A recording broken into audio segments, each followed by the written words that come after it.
अस्सलाम वालेकुम नाज़रीन, आप देख रहे हैं K92 न्यूज़। मैं हूँ आरज़ू खान। आइए शामिल करते हैं कुछ रायते हुए खबरें।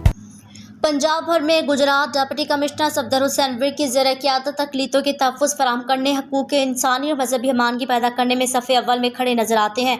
डिप्टी कमिश्नर सफदर हुसैन विर्क ने कहा कि ज़िला गुजरात बैनुल मज़ाहिब हमानगी में अपनी मिसाल आप है। ज़ियारत मुक़द्दसा मरियम के लिए क्रिश्चियन कम्युनिटी को राह सफ़र में तातील के साथ गाड़ियाँ फराहम की जाएंगी। मसीही बरादरी को हर मुमकिन सहूलत फराहम की जाएगी। डिप्टी कमिश्नर सफदर हुसैन विर्क की ज़रिए क़यादत शहरियों को बेहतरीन म्यूनसिपल सर्विसेज की फराहमी के लिए बेहतरीन इक़दामात किए जा रहे हैं। तमाम इंतजामी अफसरान बशमूल डिप्टी कमिश्नर रोज़ाना की बुनियाद पर अलसूब फील्ड में मौजूद रहकर तमाम तरह मामलात की निगरानी और सेंट्री वर्कर्स की हाज़िरी यकीनी बना रही हैं। एडिशनल डिप्टी कमिश्नर रेवेन्यू खज़र हयात भट्टी असिस्टेंट कमिश्नर रोज़ाना की बुनियाद पर शहर के मुख्तलिफ इलाकों में सेंट्री वर्कर्स को मॉनिटर कर रही हैं।